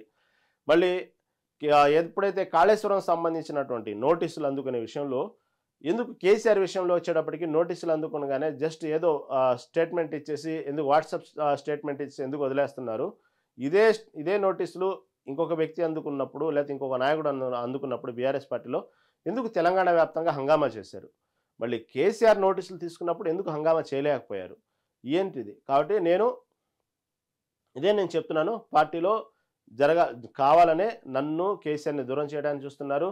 టోటల్గా పార్టీని చంపడానికి చూస్తూ ఉన్నారు. మళ్ళీ ఇదే నాయకుడికి ఇచ్చినప్పుడు నోటీసులు ఎందుకు హంగామా చేయలేదు, కేవలం ఒక వ్యక్తికి వచ్చినప్పుడు ఎందుకు నోటీసు హంగామా చేశారంటూ కూడా కొన్ని ప్రశ్నించడం జరిగింది. అసలు కొన్ని పత్రికలు అయితే కొందరైతే దీంట్లో ఎక్కడ సీక్రెట్ లేకుండా డైరెక్ట్గానే కేటీఆర్నే కవిత టార్గెట్ చేస్తుంది అనుకుంటూ చెప్పుకొచ్చారు. కేటీఆర్ విషయంలోనే ముఖ్యంగా టార్గెట్గా మాట్లాడారు. ఎందుకంటే ఇప్పుడు ఏదైతే ఉందో తెలంగాణ ఏర్పడిన రథోత్సవ వేడుకలు జరిగినాయో దాని తర్వాత మళ్ళీ ఇప్పుడు విదేశాల్లో జరపడానికి కేటీఆర్ అక్కడికి వెళ్ళారు. అవసరమా అక్కడ జరపడానికి? పార్టీకి సంబంధించినటువంటి చేయాల్సిన పనులు చేయకుండా, పార్టీకి అభివృద్ధిలో చేయకుండా, మొన్న జరిగిన రజతోత్సవ సభ సక్సెస్ అయితేనేమో దానికి ఎందుకు వీళ్ళంత గొప్పగా చెప్పుకుంటున్నారు, మళ్ళీ పార్టీని బీజేపీలో కలపడానికి వచ్చేటప్పటికేమో ప్రయత్నాలు చేస్తున్నారు, సభ సక్సెస్ అయితేనే మావల్లే అని చెప్పుకుంటున్నారంటూ డైరెక్ట్గానే ఇండైరెక్ట్గా కేటీఆర్ని ప్రశ్నించడం జరిగింది. కాబట్టి కొన్ని సందర్భాల్లో వచ్చేటప్పటికి హరీష్ రావుని ప్రశ్నించినట్టు కూడా అర్థమవుతా ఉంది. ఈ విధంగా ఎమ్మెల్సీ కవిత కొన్ని సందర్భాల్లో మాట్లాడిన మాటలు ఇటు కేటీఆర్కి, హరీష్ రావుకి చురకలంటించే విధంగా మాట్లాడిన మాటల వల్ల కొన్ని పత్రికలు అయితే డైరెక్ట్గానే రాసేసినాయి కేటీఆర్ని టార్గెట్ చేశారనేటువంటి విషయాన్ని. ఎందుకంటే ఎమ్మెల్సీ కవిత పదే చెప్పారు, నాకు వేరే నాయకుడు ఎవరు లేరు, నాకున్నది ఏకైక నాయకుడు కేసీఆరే, నేను కేసీఆర్ మాటలే వింటాను, నేను ఇంకొక నాయకుడు నేను ఒప్పుకోను, ఇంకొక నాయకుడు అడుగుజాడలో నేను నడవను అనేటువంటి విషయాన్ని చాలా కుండబద్దలు కొట్టినట్టు స్పష్టంగా చెప్పారు. ఇక్కడ అంటే కేసీఆర్ తర్వాత కేటీఆర్ఏ అనేటువంటి మాట వచ్చినప్పుడు మొన్నటి రోజున హరీష్ రావు కూడా ఇదే స్టేట్మెంట్ ఇచ్చారు. కేసీఆర్ ఎవరు నిర్ణయిస్తే వాళ్ళ అడుగుజాడల్లో నడుస్తాను. కేసీఆర్కి ఏ విధంగా అయితే నేను వర్క్ చేశానో వాళ్ళ విషయంలో కూడా ఎక్కడ నేను అలా స్వామి భక్తితోనే వర్క్ చేస్తాను. నాకు పార్టీ ముఖ్యం, నేను కార్యకర్తలాగానే పనిచేస్తానని చెప్పినటువంటి హరీష్ రావు అలాంటి వ్యాఖ్యలు కవిత దగ్గరికి వచ్చేటప్పటికి ఇంకా రెండో వ్యక్తిని కోరుకోవట్లేదు, రెండో నాయకత్వాన్ని అసలు ఒప్పుకోవట్లేదు కవిత. ఇక్కడ మాటలోకి వచ్చేటప్పటికి ఎక్కడ కూడా కవిత మొదటి నుంచి కూడా కేసీఆరే మా నాయకుడు, కేసీఆరే నా దేవుడు, కేసీఆరే నేను చెప్పినట్టు వింటాను, ఇంకా ఎవరి మాట వినను, ఎవరి అడుగుజాడలను నడవాల్సిన పని నాకు అవసరం లేదు, నేను కేసీఆర్ లాగానే మొండిదాన్ని, చాలా తిక్కలనా ఉన్నా, నేను కూడా కేసీఆర్ లాగానే చాలా మొండి వైఖరితో ఉంటాను, నేను కేసీఆర్ బిడ్డను కాబట్టి అంటూ చెప్పుకొస్తున్నారే కానీ ఎక్కడ రెండో నాయకత్వం గురించి నేను కేసీఆర్ చెప్పినట్టు శిరసా వహిస్తాను, ఆయన చెప్పినట్టే నడుస్తాను, నేను కూడా ఆయన కార్యకర్తలా ఉంటాను అని ఎక్కడ చెప్పట్లేదు. ఎందుకంటే ఒకవేళ రేపు భవిష్యత్తులో బీఆర్ఎస్ పార్టీ అధికారంలోకి వస్తే నా స్థానం ఏంటి అనేటువంటి ప్రశ్నించినప్పుడు ఇంకా రెండో నాయకత్వాన్ని కోరుకునిద్ది అనుకోవటం చాలా హాస్యాస్పదం. కాబట్టి తనే నా స్థానం ఏందని గట్టిగా అడుగుతున్న సందర్భంలో అంటే కేసీఆర్ తర్వాత అంతటి స్థానాన్ని నాకు ఏదో ఒకటి స్థానం కావాలి అని కోరుకున్నప్పుడు ఇంకొక స్థానం గురించి జోహార్ అనాల్సిన అవసరం ఎమ్మెల్సీ కవితకు లేదనేటువంటి విషయాన్ని ఈ విధంగా తీసుకొచ్చారు. తర్వాత ఇప్పుడు దీనికి సంబంధించి అనేక పత్రికలు కూడా రాసుకొచ్చినాయి. గత 2 రోజుల నుంచి ఆంధ్ర దినపత్రిక అనివ్వండి, కొన్ని దినపత్రికలు కాంగ్రెస్ పార్టీలో చేరతారనేటువంటి రాయబారాలు ఎన్నో తీసుకొచ్చారు. అసలు రాయబారాలు చేశారు. అక్కడ ఉన్నటువంటి కాంగ్రెస్ హైకమాండ్ ఒప్పుకుంది, రేవంత్ రెడ్డి ఒప్పుకోలేదు, రేవంత్ రెడ్డి సన్నిహితులు కొన్నాళ్ళు ఆగుదామని చెప్తున్నారు. ఈ విధంగా గత 2 రోజుల నుంచి వస్తుంది. ఇది జర్నలిజమా లేకపోతే ఏంది ఇది అంటూ ప్రశ్నించడం జరిగింది. కవిత కూడా చాలా ఘోరంగా అసహనాన్ని వ్యక్తం చేశారు. ఎలా మాట్లాడతారు, ఇది జర్నలిజమా శాడిజమా, నా పర్మిషన్ లేకుండా నన్ను అడగకుండా ఎలా రాస్తారని చెప్పారు. మళ్ళీ రెండో రోజు వచ్చేటప్పటికి ఆంధ్రజ్యోతి దినపత్రికలో 6 ఎమ్మెల్యేలను తీసుకొస్తాను, నాకు మంత్రి పదవి కావాలని కవిత డిమాండ్ చేసినట్టు మళ్ళీ రెండో రోజు రాసుకొచ్చారు. ఇంతటి జరుగుతున్న పరిణామాల్లో ఎమ్మెల్సీ కవిత నేను అసలు 2013లో ఒక్కసారి నేను కాంగ్రెస్తో మాట్లాడాను తప్ప ఇంతవరకు కాంగ్రెస్ పార్టీలో కానీ కాంగ్రెస్ పార్టీ సంబంధించిన నాయకుల్లో కానీ నేను ఎప్పుడూ మాట్లాడలేదు అని చెప్పుకొచ్చారు. దీన్ని బట్టి మొత్తం ఆంధ్రజ్యోతి దినపత్రిక గత 2 రోజుల నుంచి చేసిన గ్రౌండ్ వర్క్ అంతా మా దగ్గర రిపోర్ట్ ఉంది, మా దగ్గర న్యూస్ ఉంది అని చెప్పుకున్నటువంటి విషయాన్ని మొత్తాన్ని కూడా పక్కదారి పట్టించేసి ఈ కవిత చెప్పినటువంటి స్టేట్మెంట్స్ ద్వారా. కాబట్టి కవిత ఇప్పుడు కాంగ్రెస్లో చేరటానికి నేను మునిగిపోయే నావ లాంటిది కాంగ్రెస్ పార్టీ, నేను అసలు ఆ పార్టీలో ఎందుకు చేరతాను, నేను అసలు ఆ పార్టీ గురించి ఎందుకు ఆలోచిస్తానంటూ కవిత చెప్పుకొచ్చారు. కాబట్టి కాంగ్రెస్ పార్టీలో చేరతారనేటువంటి ప్రచారానికి దాదాపు తెరదించినట్టే అయింది. ఇక నెక్స్ట్ బీజేపీ. అసలు బీజేపీ పార్టీలో చేరాల్సిన అవసరం కవితకు లేదు. బీజేపీ పార్టీలో చేరే విషయంలోనే అసలు ఒక రకంగా చెప్పాలంటే కవితకు బీఆర్ఎస్ పార్టీకి ఒక రకంగా దూరం చేసిందని అనుకోవాలి. మొదటి నుంచి ఆ ప్రతిపాదన తను ఒప్పుకోవట్లేదు. ఎందుకంటే మద్యం కుంభకోణంలో కవిత జైలుకు వెళ్ళటానికి కానివ్వండి, ఆ బెయిలు రావడానికి అన్నాళ్ళు నరకం చూడటానికి కారణమే బీజేపీ అనేటువంటి విషయంలో కవిత చాలా స్ట్రాంగ్గా ఉన్నారు. కాబట్టి బీజేపీలో చేరారనేటప్పటికీ ఇక వాస్తవంగా మన రాజకీయాల్లో నానుడి ఎంతటి అవినీతి పరుడు అయినా సరే బీజేపీ పార్టీలో చేరంగానే మొత్తం కడిగిన ముత్యంలో అయిపోతాడు అనేటువంటి నానుడికి ఆమె అలా చేయదలుచుకోలేదు. ఎందుకంటే ఆమె చాలా స్ట్రాంగ్గా ఉన్నారు. బీజేపీ పట్ల బీజేపీ వాళ్ళు చేసినటువంటి అప్పట్లో ఉన్నటువంటి పరిణామాల్లో బీజేపీ పాత్ర కీలకమైనటువంటి అపోహ కాదు, ఆ పెయిన్లో ఉన్నారు ఆమె కవిత. కాబట్టి అలాంటప్పుడు బీజేపీలో చేరతారనేటువంటి విషయాన్ని దాదాపుగా అసలు ఆ దిశగా మనం ఆలోచించడానికి కూడా లేదు. ఎందుకంటే ఇప్పుడే 1కి 100 సార్లు బీజేపీలో కలవటానికి బీఆర్ఎస్ ప్రయత్నం చేస్తుంది, అది నాకు నచ్చలేదని చెప్పి చివరికి అదే బీజేపీలో చేరితే దానికి అసలు కరెక్ట్ మీనింగ్ లేదు. ఇటుపక్క కాంగ్రెస్లో చేరినని కుండబద్దలు కొట్టి చెప్పేశారు. కాబట్టి నీతులు మాట్లాడిన వాళ్ళు నీతులు మాట్లాడిన ముందు నీతులు కాదు, రాజకీయం పార్టీని ఎలా నడిపించాలో నేర్చుకోండి, నేను రాసిన లేఖల పట్ల నీతులు మాట్లాడటం కాదు అనేటువంటి చెప్పారు. ఎందుకంటే కవిత రేఖ లీక్ అయిన తర్వాత ఫస్ట్ టైము శంషాబాద్ ఎయిర్పోర్ట్ మాట్లాడిన తర్వాత కేటీఆర్ ప్రెస్ మీట్ పెట్టి వేరే అంటే రేవంత్ రెడ్డికి సంబంధించిన పరిపాలనకు సంబంధించినటువంటి విషయాలు విమర్శిస్తూనే చివరిగా ఒక రిపోర్టర్ అడిగిన ప్రశ్నకు పార్టీలో అంతర్గత విషయాలు ఈ విధంగా చర్చించుకునే సమయం కాదు ఇది, ఈ చర్చించేటువంటి ఏదైతే పార్టీలో అంతర్గతంగా జరుగుతున్న విషయాన్ని ఈ విధంగా బయటపెట్టడం అది కామన్ సెన్స్ కాదు అదంటూ కేటీఆర్ చెప్పిన మాటలు దాన్ని ఉదాహరిస్తూ నేను మాట్లాడిన మాటలు నా లేఖ పట్ల విమర్శించే ఆహ్, ఇదిగా మీరు పార్టీని నడపలేనప్పుడు మీకు అర్హత లేదు విమర్శించడానికంటూ ఒక రకంగా కేటీఆర్‌ని డైరెక్ట్‌గా అన్నట్టే మాట్లాడేశారు కవిత. మళ్ళీ నిన్నటికి నిన్న ఇంత జరుగుతున్న విషయంలో నిన్నటికి నిన్న ఏదైతే ఉందో కార్ రేస్ 2024లో జరిగినటువంటి దాదాపు 50,00,00,000 కుంభకోణంలో జరిగినటువంటి 50,000 కుంభకోణంలో జరిగినటువంటి విషయాన్ని అవినీతి శాఖకు సంబంధించి కేటీఆర్‌కి నోటీసులు ఇచ్చినప్పుడు అప్పుడు మళ్ళీ స్పందించారు. ఇంత వేడిలోనే కవిత స్పందించారు. ఈ విధంగా రేవంత్ రెడ్డి కక్షపూరితంగా వ్యవహరిస్తున్నాడు. ఇది కరెక్ట్ కాదు. సమస్యల్ని పక్కదారి పట్టించడం కోసమే తను వచ్చినటువంటి అందాల పోటీల విషయంలో జరిగినటువంటి ఏదైతే డ్యామేజ్ ఉందో ఒక ఒక మిస్ వాళ్ళు చేసినటువంటి కామెంట్ ఏదైతే ఉందో తెలంగాణ రాష్ట్ర ప్రభుత్వానికి సంబంధించి తెలంగాణ డ్యామేజ్ అవుతున్న సందర్భంగా టాపిక్ మొత్తం డైవర్ట్ చేయడం కోసం, లేకపోతే తెలంగాణ ప్రభుత్వం విఫలమైనటువంటి ఏదైతే ప్రామిసులు చేసిందో 6 గ్యారంటీలు దానికి సంబంధించినటువంటి ఎక్కడికక్కడ ప్రజల్లో వ్యతిరేకత వస్తున్నప్పుడు ఇలాంటి టాపిక్ డైవర్ట్ చేయడం కోసం కావాలని కక్షపూరితమైన రాజకీయాలు చేయడం కోసమే అవినీతి శాఖ సంబంధించిన అధికారుల చేత కేటీఆర్‌కి నోటీసులు ఇప్పించారు అని మళ్ళీ ఆ సందర్భంలో ఇంత వేడిలోనే నిన్నగాక మొన్న విమర్శించడం జరిగింది. ఈ విధంగా ఎమ్మెల్సీ కవిత మాత్రం ఒక రకంగా బీఆర్ఎస్ పార్టీలో ఉంటూనే బీఆర్ఎస్ పార్టీలో జరుగుతున్నటువంటి వాటిని విమర్శిస్తూనే కేవలం ఇది నేను బీఆర్ఎస్ సంబంధించిన పార్టీలో జరుగుతున్న డ్యామేజీ, పార్టీని ఏ విధంగా చంపబోతున్నారు, అసలు బీఆర్ఎస్ పార్టీ ఉద్దేశం ఏంది, కాకుండా కేవలం బీజేపీలో కలవాలనే ఉత్సాహాన్ని మరీ ఎక్కువగా చూపిస్తున్నారు, ఇప్పటికీ ప్రయత్నాలు జరుగుతున్నాయనే విషయాన్ని పదే పదే ప్రస్తావించడం పార్టీకి చాలా డ్యామేజ్ అనే అనుకోవాలి.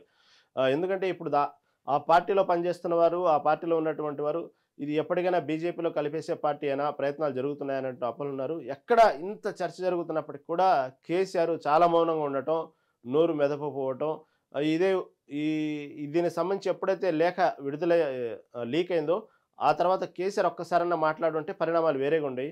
కానీ కవితని పిలిపించుకుంటారు, మాట్లాడతారు అనేటువంటి సందర్భాలు వచ్చినప్పటికి కూడా ఎక్కడ కవితని పిలిపించడం జరగలేదు. ఏదో ఫోన్లో మాట్లాడారని మాత్రం ఒకటి బయటకు వచ్చింది. కాకపోతే కేటీఆర్‌ని పిలిపించి మాట్లాడారు. కేటీఆర్‌తో మాట్లాడారు, 3 గంటల పైన మాట్లాడారు. మాట్లాడిన తర్వాత ఎక్కడ దానికి సంబంధించి కేసీఆర్ మాట్లాడకపోవటం వల్ల కూడా కొంత అసహనానికి గురయ్యారని అనుకోవాలి కవిత. ఆ విషయంలోనే నన్ను, తండ్రిని, మా నాన్నని, కేసీఆర్‌ని దూరం చేయాలని చూస్తున్నారు. పార్టీలో నేను గనక కేసీఆర్‌కి దూరమైతే, పార్టీకి నేను దూరమైతే లాభపడేదెవరో మీ అందరికీ తెలుసు అన్నటువంటి విషయాన్ని ప్రస్తావించడం జరిగింది. ఇక కార్యకర్తల విషయాలకు వచ్చేటప్పటికి కూడా మొత్తానికి అనుమానం రేకెత్తించే విషయంగా కార్యకర్తలు పనిచేసే వాళ్ళు కూడా ఇది రేపు బీజేపీలో కలిసే పార్టీ అయినా అన్నటువంటి వాతావరణం ఒకటి క్రియేట్ చేశారు కవిత. కాబట్టి కొంతమంది ఒకవేళ భవిష్యత్తులో బీజేపీలో కలిస్తే లేదా వీళ్ళు తీసుకున్న నిర్ణయాలు ఈ విధంగా పార్టీ నష్టం జరిగితే మాత్రం భవిష్యత్తులో కవిత పార్టీ పెట్టొచ్చు అనేటువంటి విషయాన్ని కూడా తీసుకొచ్చారు. నా నిర్ణయాలు చాలా కఠినంగా ఉంటాయి. భవిష్యత్తులో నేను తీసుకున్న నిర్ణయాలు మాత్రం ఎక్కడ నేను వెనకాడను, నేను కేసీఆర్ బిడ్డనంటూ కూడా చెప్పుకొస్తే దాన్ని కూడా ఎక్కడో కొంత అనుమానాలు బహుశా అందరూ అనుకున్నట్టుగానే కొత్త పార్టీ ప్రకటించబోతున్నారా అనేటువంటి అనుమానాలు వస్తూ ఉన్నాయి. ఎందుకంటే ఇటు కాంగ్రెస్లో కలవనని చెప్పేశారు, అది మునిగిపోయిన నామనేశారు. ఇటు బీజేపీలో కలవడానికి ఛాన్స్ లేదు. పార్టీలో ఉన్నట్టు పార్టీ మీద వ్యతిరేకంగా పనిచేయాల్సిన ఉన్నప్పుడు పార్టీని సస్పెండ్ చేయొచ్చు కాబట్టి దాంట్లో ఉండటానికి లేదు.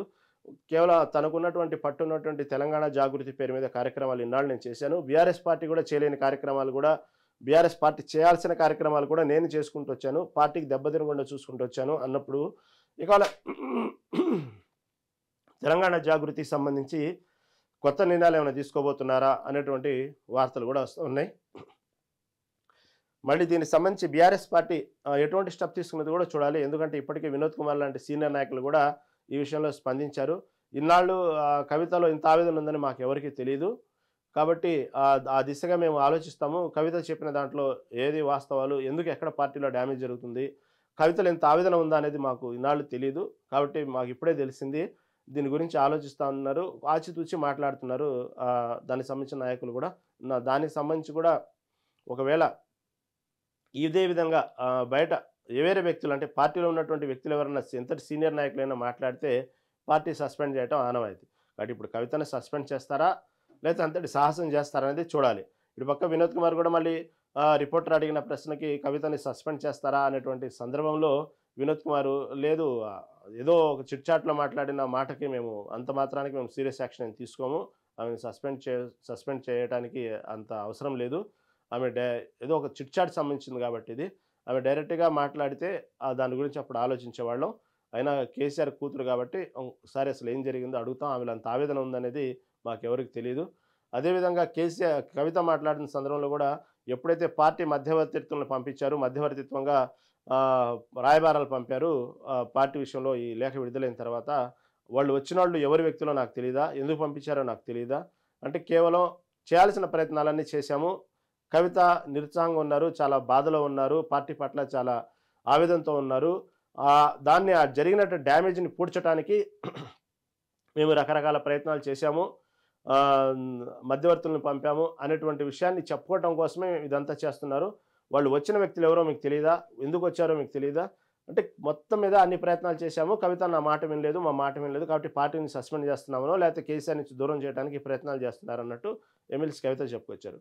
ఆ విషయాన్ని ప్రస్తావించినప్పుడు కూడా వినోద్ కుమార్ మేము అలా సస్పెండ్ చేయడానికి అవకాశం లేదు. ఎందుకంటే జస్ట్ చిట్చాటే.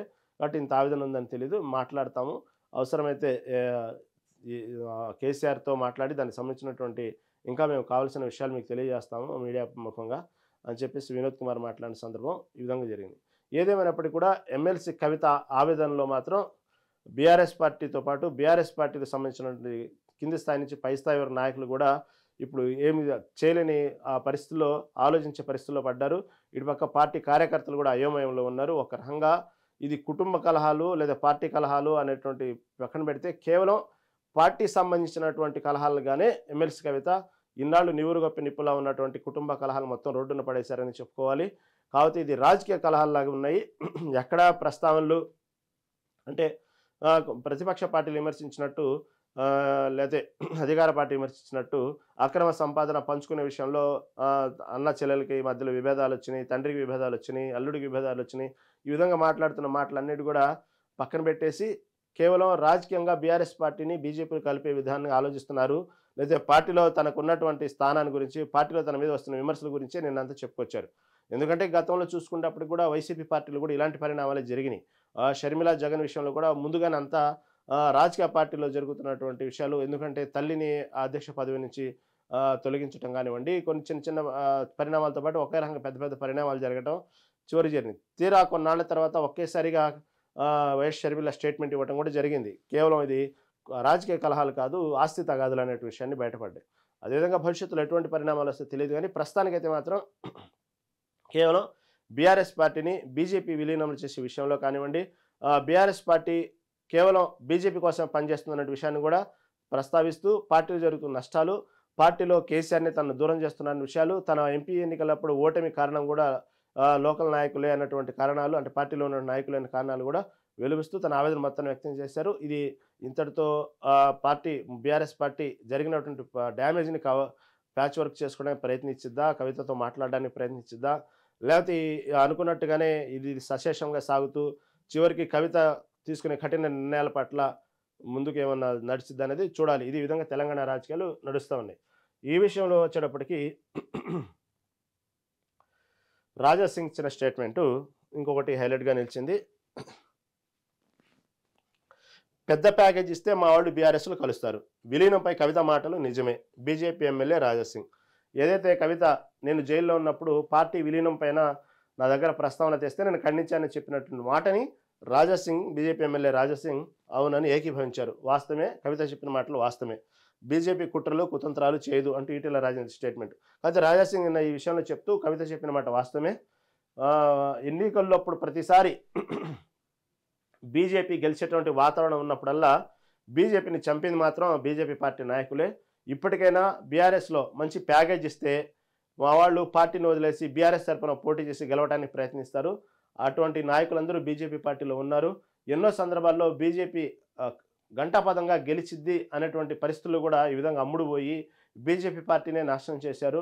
ఇప్పటికైనా మేల్కొనండి, తెలుసుకోండి అంటూ ఒక రకంగా బీజేపీ హైకమాండ్ని హెచ్చరించారు రాజా సింగ్. ఈ వార్త హైలైట్ చేసింది ఆంధ్రజ్యోతి దినపత్రిక. ఎందుకంటే ఇది వాస్తవాన్ని ఒప్పుకున్నారు. కవిత విషయంలో వాస్తవంగా అప్పుడు ఆ విషయంలో బీజేపీలో విలీనం చేయడానికి ప్రయత్నాలు జరిగినమాట వాస్తవం అంటూ రాజా సింగ్ చెప్పారు. తర్వాత ఈటెల రాజేందర్ వచ్చేటప్పటికి ఇదే విషయం మీద స్టేట్మెంట్ ఇస్తూ ఇలాంటి బీజేపీ కుట్రలు కుతంత్రాలు చేయదు ఇదంతా అంటూ రకరకాల స్టేట్మెంట్. రాజా సింగ్ ఇదే వాస్తవం స్టేట్మెంట్ ఇస్తే ఇదంతా కుట్రలు కుతంత్రాలు, ఇలాంటి పనులు బీజేపీ చేయదంటూ ఈటెల రాజేందర్ స్టేట్మెంట్. ఒకే పార్టీలో 2 రకాల స్టేట్మెంట్లు. నిన్న ఒక సందర్భంలో కిషన్ రెడ్డి చెప్పారు, పార్టీకి సంబంధించిన స్టాండ్ ఒకేలాగా ఉండాలి, ఒక్కో వ్యక్తి ఒక్కొక్క రకంగా స్టేట్మెంట్ ఇవ్వడం వల్ల పార్టీ ప్రతిష్ట దిగజారిపోయింది, పార్టీలో ఎవరికి వచ్చినట్టు వాళ్ళు మాట్లాడొద్దు, పార్టీకి సంబంధించిన హైకమాండ్ నిర్ణయం తర్వాతే మాట్లాడడానికి ప్రయత్నించండి, ఇలా డబుల్ స్టాండర్డ్ మాటలు మాట్లాడొద్దు అంటూ కూడా రఘునందన్ రావు విషయంలో మాట్లాడిన మాటలు, అంటే కవిత విషయంలోనే రఘునందన్ రావు మాట్లాడిన మాటల్ని నిన్న కిషన్ రెడ్డి ఖండించడం చూసాం. ఈ రోజు వచ్చేటప్పటికి ఇదే ఎమ్మెల్సీ కవిత విషయంలో రాజా సింగ్ ఒక స్టేట్మెంటు, ఈటెల రాజేందర్ ఒక స్టేట్మెంటు, డిఫరెంట్ స్టేట్మెంట్లు ఇవ్వడం జరిగింది. చూడాలి కిషన్ రెడ్డి మళ్ళీ దీని మీద ఎలా స్పందిస్తారు.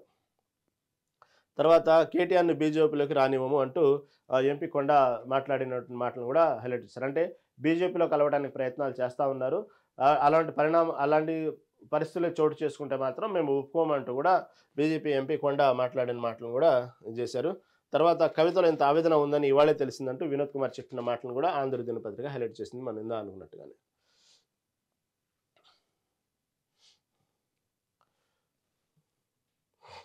తర్వాత ఇంకో వార్త ఆంధ్ర దినపత్రికలో నేను ఏదైతే జైహింద్ ర్యాలీ ఏదైతే జరిగిందో ఆ ర్యాలీ సందర్భంగా నిన్న తెలంగాణ ముఖ్యమంత్రి రేవంత్ రెడ్డి మాట్లాడిన మాటలను కూడా ట్రంప్ చెప్తే యుద్ధం ఆపుతామంటూ ఈ వార్తని హైలైట్ చేశారు.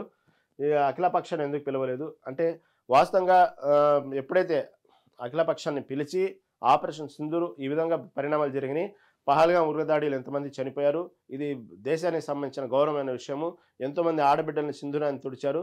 ఈ సమయంలో కనుక మనం సరైన బుద్ధి పాకిస్తాన్కి లేదా ఉగ్రవాదులకు చెప్పకపోతే మాత్రం మనం ప్రజల ముందు దోషులు నిలబడతాం, గట్టిగా సమాధానం చెప్పాలి, భారతదేశం యొక్క దీన్ని తెలియజేయాలి ప్రపంచవ్యాప్తంగా అని మోడీ అఖిలపక్ష సమావేశం పెట్టినప్పుడు రాహుల్ గాంధీతో పాటు ప్రతి భారతీయులుగా ఉన్నటువంటి రాజకీయ పార్టీలతో పాటు అందరూ ఏకీభవించారు, మోడీకి సపోర్ట్ చేశారు, యుద్ధం చేయాల్సిందే అన్నారు, సరైన బుద్ధి చెప్పాల్సిందే అన్నారు. కాబట్టి ఏ నిర్ణయం తీసుకున్నా మేము సపోర్ట్ చేస్తామనేటువంటి విషయాన్ని అప్పట్లో వాతావరణం జరిగింది. సడన్గా ఎప్పుడైతే ఆపరేషన్ ఫైర్ సీజ్ జరిగిందో సింధూర్ విషయంలో ఒక్కసారిగా అనేక విమర్శలు పాలైంది కేంద్రం. అటు భారత ఆర్మీ ప్రమేయం లేకపోయినప్పుడు కూడా కేంద్రం సంబంధించిన ప్రభుత్వం మాత్రం, బీజేపీ ప్రభుత్వం మాత్రం అనేక విమర్శలు పాలైంది. ఒక్కసారిగా సీజ్ ఫైర్ కారణం ఏంటి అనేది ఆ విషయంలోనే రేవంత్ రెడ్డి నిన్న మాట్లాడుతూ, భారతీయుల ఆత్మగౌరవం ట్రంప్ దగ్గర తాకట్టు పెట్టారా? ఎందుకు ట్రంప్ దగ్గర తాకట్టు పెట్టారంటే, వాళ్ళ ఏదైతే భారత్ పాకిస్తాన్ మధ్య జరుగుతున్న యుద్ధాన్ని నేనే ఆపానంటూ పదే ఆయన క్లెయిమ్ చేసుకోవటం వల్ల కూడా ఈ విషయాన్ని రేవంత్ రెడ్డి హైలైట్ చేశారు ఈ టాపిక్ని. ఎందుకంటే లక్షల్లో ప్రాణాలు పోతాయి, ఇద్దరు చాలా బలమైన దేశాలు రెండు కూడా నేను చెప్పబెట్టి ఆపారు, దానికి సంబంధించినటువంటి వాళ్ళ మధ్యన వాణిజ్య ఒప్పందాలకు సంబంధించి నేను ఒక షరతు పెట్టాను, ఆ దెబ్బకు ఆ రెండు దేశాలు వెనకాడే, యుద్ధం చేయడానికి ఆడే, నేను ఎక్కడ కొట్టాలి అక్కడ కొట్టాను దెబ్బ అన్నట్టు ట్రంప్ చెప్పడం అనేక విమర్శల పాలైంది. ట్రంప్ విమర్శల పాలవటం కాదు కానీ అరే వాస్తవం ఇలా జరిగిందా, మళ్ళీ ఈ విషయాన్ని మాకు తెలియజేయాలి అంటూ ఖర్గే కానీ రాహుల్ గాంధీ కానీ ఏ ఒప్పందంతో మీరు సీజ్ ఫైర్ చేశారు, ఏం జరిగినాయి మీ మధ్యన, అది మాత్రం అఖిలపక్ష మీటింగ్ పెట్టాల్సిందే, మాకు తెలియజేయాల్సిందే అంటూ కూడా రాహుల్ గాంధీ మల్లికార్జున ఖర్గే డిమాండ్ చేయడం మనం తెలిసిందే విషయం.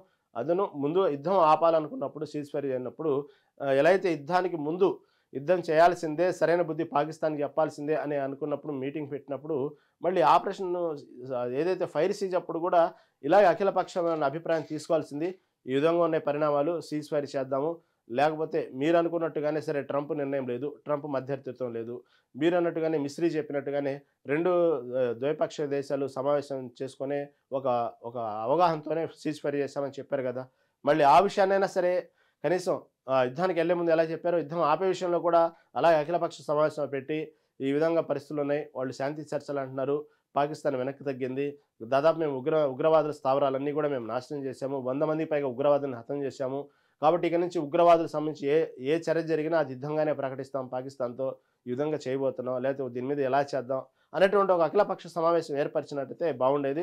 అది ఎందుకు చేయలేదు, అసలు ఏం జరిగింది, ఒక్కసారిగా మీరు ఎందుకు సీజ్ ఫైర్ అన్నారు, ఎందుకు యుద్ధం ఆపారు అనేటువంటి విమర్శని నేను రేవంత్ రెడ్డి తిరంగా ర్యాలీ సందర్భంగా మాట్లాడిన మాటలు. తర్వాత హైదరాబాద్ తయారీ క్షిపణులే దేశ గౌరవాన్ని నిలిపాయి. చివరికి ఏదైతే బ్రహ్మాస్ క్షిపణులు ఉన్నాయో అది హైదరాబాద్ తయారీ సంబంధించింది కాబట్టి చివరికి అంత పెద్ద యుద్ధంలో కూడా కేవలం హైదరాబాద్లో తయారైన క్షిపణులే మన దేశాన్ని కాపాడి ప్రపంచ స్థాయిలో గుర్తింపు వచ్చిందన్నట్టు రేవంత్ రెడ్డి మాటలు హైలైట్ చేశారు. తర్వాత మోదీ ఇతర దేశాల్లో కొన్న రాఫెల్స్కు పాక్ కూల్చేసింది. ఆ యుద్ధంలో కేవలం హైదరాబాద్లో తయారైన క్షిపణులే యుద్ధాన్ని, అంటే వాళ్ళు ఇచ్చిన పాకిస్తాన్ వదిలించిన డ్రోన్ సంబంధించినటువంటి కూల్చేయడంలో మాత్రం మన హైదరాబాద్లో తయారైనటువంటి క్షిపణులే కాపాడిని.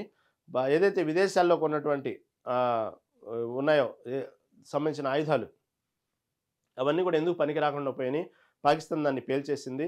కాబట్టి మనది హైదరాబాదే కాపాడింది అన్నట్టు వార్తను హైలైట్ చేయడానికి రేవంత్ రెడ్డి ప్రయత్నం చేశారు నిన్న. తర్వాత యుద్ధం చేయాలంటూ వీరతిలకం దిద్దితే అమెరికా అధ్యక్షుడు ట్రంప్ చెప్పాడని యుద్ధం విరమించడం, బుద్ధిమంతుడికి నద్ది కొడితే బొడ్రాయి కాడ భోంచేసి బోర్ల బొక్కల పడుకున్న చందంగా ఉందని ప్రధాని మోదీని ఉద్దేశించి సీఎం రేవంత్ రెడ్డి ఎద్దేవా చేశారు.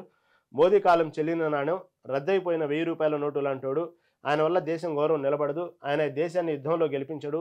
రాహుల్ గాంధీ ప్రధాని అయితేనే ఓవైపు పాక్ మరోవైపు చైనాకు ఓడించి ప్రపంచ దేశాల ముందు భారత్ను నిలబెడతారు అని ఆయన వ్యాఖ్యానించారు.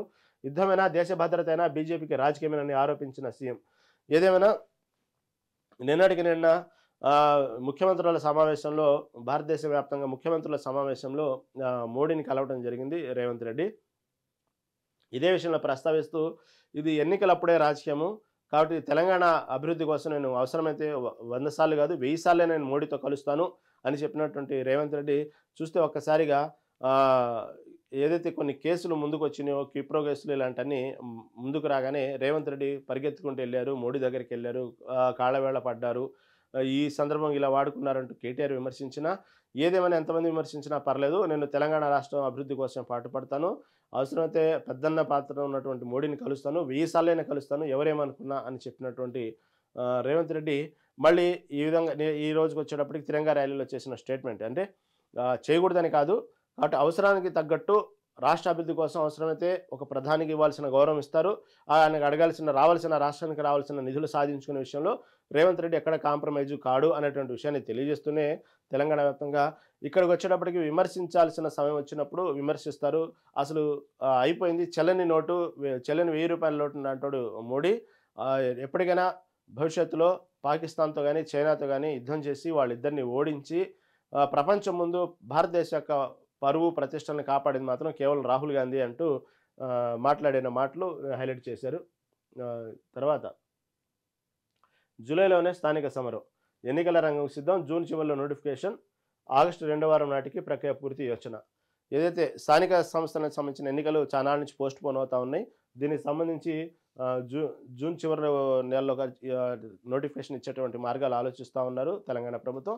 జూలైలో సంబంధించిన ఎన్నికలు జరగవచ్చు, ఆగస్టులో ఫలితాలు అనేటువంటి వార్తను కూడా ఆంధ్ర దినపత్రిక హైలైట్ చేసింది.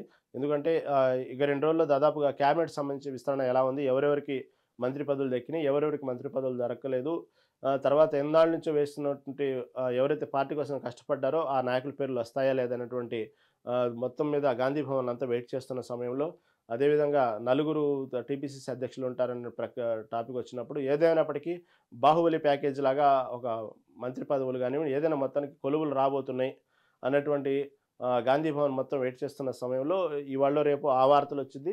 అదేవిధంగా స్థానిక సంబంధించినటువంటి నోటిఫికేషన్ కూడా విడుదల కాబోతుందంటూ కూడా రేవంత్ రెడ్డి మాట్లాడారు.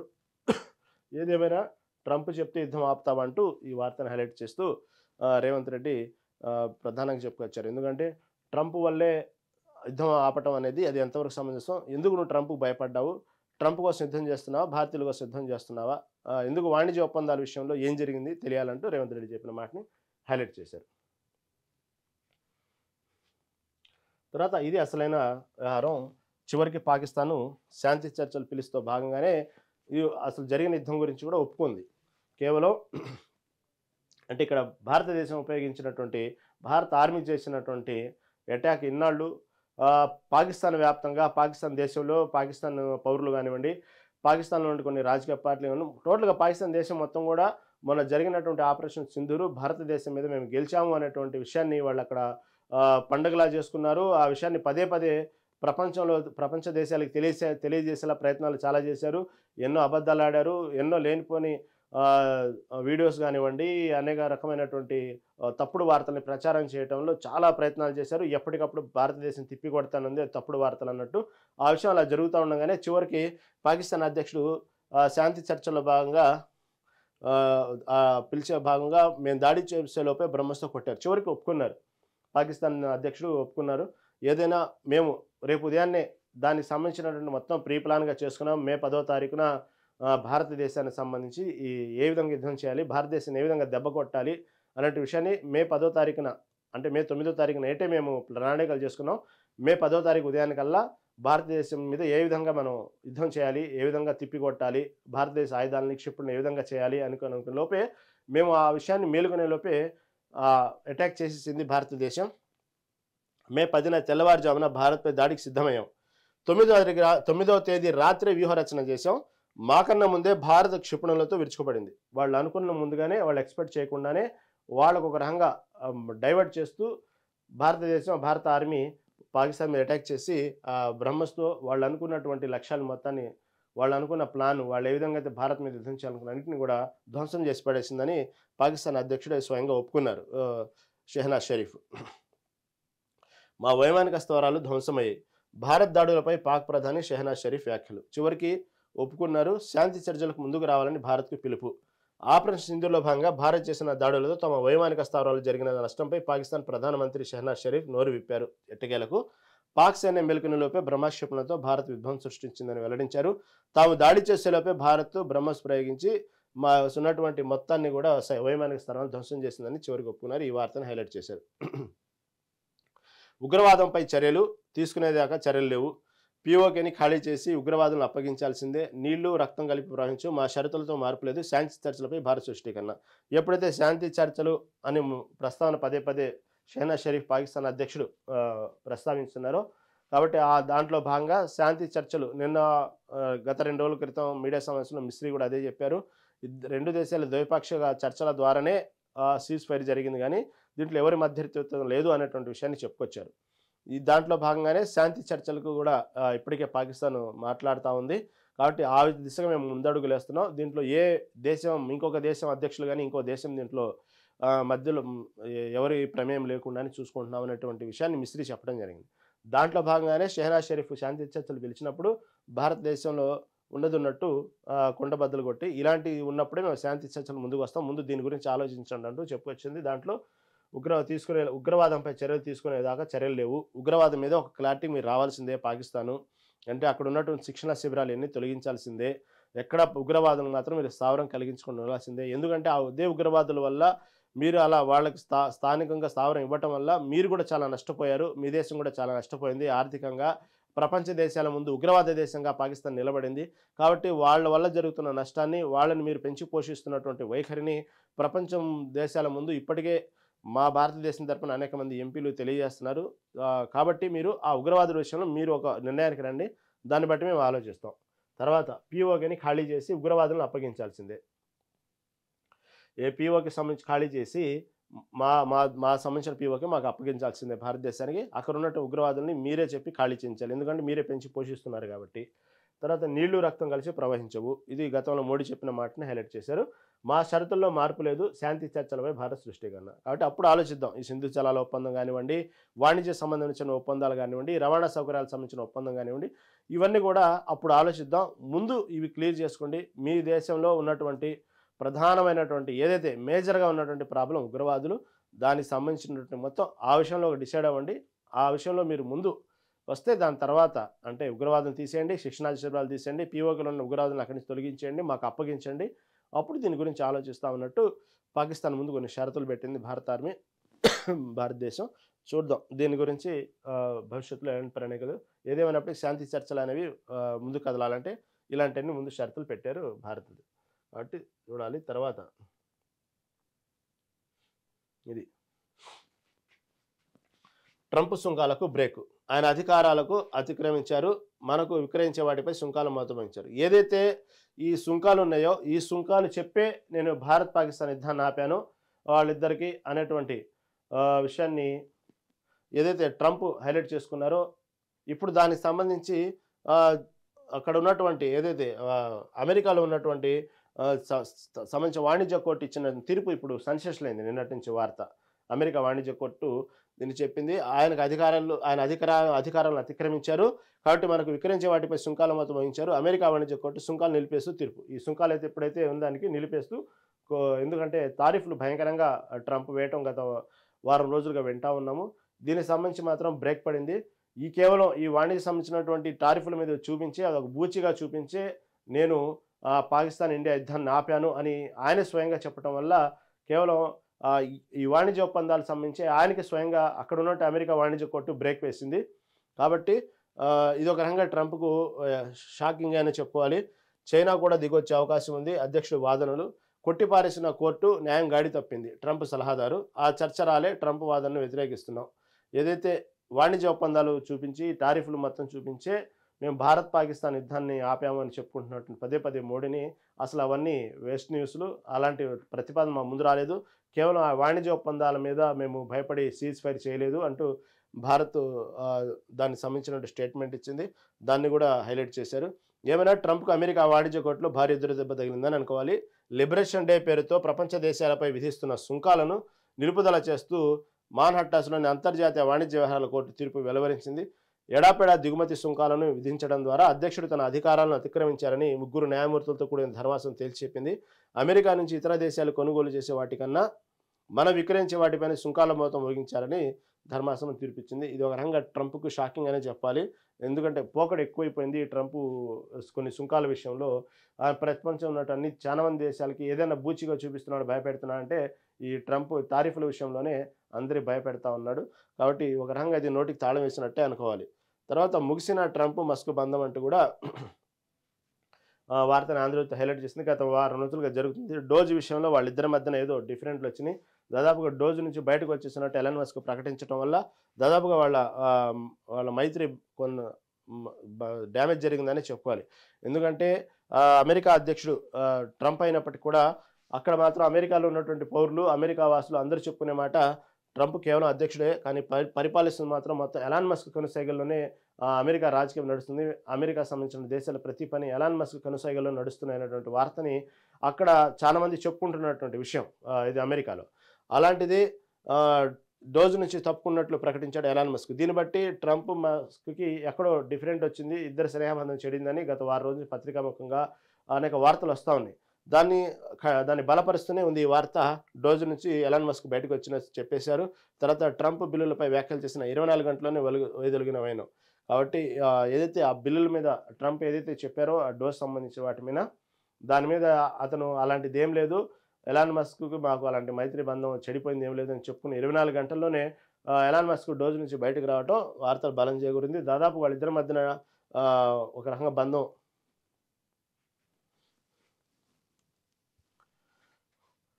డిస్టర్బ్ అయిందని చెప్పుకోవాలి.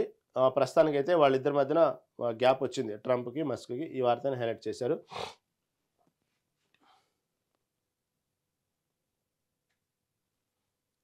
తర్వాత ఏదైతే మొట్టమొదటిసారిగా రాయలసీమలో కడపలో తెలుగుదేశం పార్టీ జరుపుతున్నట్టు మహానాడు అంగరంగ వైభవంగా 3 రోజుల నుంచి జరిగింది. మొదటి రోజు నుంచి కూడా పార్టీకి సంబంధించినటువంటి ప్రతి కార్యక్రమంలో కూడా ఏ విధంగా వాళ్ళు కష్టపడ్డారు, గత వైసీపీ ప్రభుత్వం చేసిన ఆ అకృత్యాలు అక్రమ కేసుల మీద వాళ్ళు ఏ విధంగా ఇబ్బంది పడ్డారు అది ప్రస్తావిస్తూనే మొదటి రోజు నుంచే పార్టీ యొక్క మహానాడు సభని బాగా రక్తి కట్టించారని చెప్పుకోవాలి. ఒక రకంగా నిన్న మే 28 ఎన్టీ రామారావు జన్మదిన సందర్భంగా చేసిన కార్యక్రమాలు కానివ్వండి, అక్కడ కార్యకర్తల కోసం ఏర్పాటు చేసిన అనేక స్టాల్స్ కానివ్వండి, ప్రతి విషయంలో కూడా మహానాడు కడపలో సక్సెస్ అయిందని చెప్పుకోవాలి. మొట్టమొదటిసారిగా రాయలసీమలో అది కడపలో నడిబొడ్డున ఈ విధంగా మహానాడు జరపటం అనేది ఒక రకంగా చెప్పాలంటే పార్టీకి భవిష్యత్తులో కడపలో కూడా మేము పాగా వేసామని చెప్పుకునే విషయాన్ని తెలుగుదేశం పార్టీ ప్రయత్నం చేసింది. కాబట్టి ఆ విషయంలో సక్సెస్ అయిందని తెలియాలంటే ఎన్నికల సమయంలో తెలియాలి. కాకపోతే మహానాడు మాత్రం చాలా అంగరంగ వైభవంగా చేశారు. నేను 3వ రోజు దాదాపుగా 5 లక్షల మంది హాజరయ్యారనేటువంటి వార్తను చెప్తున్నారు. కార్యకర్తలు ఎక్కడెక్కడి నుంచో కేవలం రాయలసీమ ప్రాంతంలోనే కొన్ని వేల వాహనాలు వచ్చి జనంతో కిక్కిరిసిపోయింది. దాదాపు 5 లక్షల మంది కార్యకర్తలు వచ్చారనేటువంటి వార్త. ఇదే విధంగా ఆపరేషన్ సింధూర్ స్ఫూర్తితో పనిచేస్తాం, వారిని రాజకీయాలు లేకుండా చేస్తాం అంటే వైసీపీని. వైనాట్లు గొడ్డలిపోట్లు మన రాజకీయం కాదు, పాలన ఎలా ఉండాలనేది టీడీపీ కేర్ స్టడీ, ప్రజా తీర్పు వైసీపీకి ఇంకా అర్థం కాలేదు, మహానాడు ముగింపు సభలో సీఎం చంద్రబాబు. ఈ వార్తను హైలైట్ చేసింది ఆంధ్రజ్యోతి పత్రిక. ఈరోజు ఇవి ప్రధాన దినపత్రికల ప్రధాన అంశాలు. తెలంగాణ రాజకీయ వ్యాప్తంగా బీఆర్ఎస్ తీసుకున్న కవిత ఎమ్మెల్సీ తీసుకున్న నిర్ణయాన్ని హైలైట్ చేసింది ప్రతి పత్రికని. ఇది చూస్తూనే ఉండండి మెగా9 టీవీ.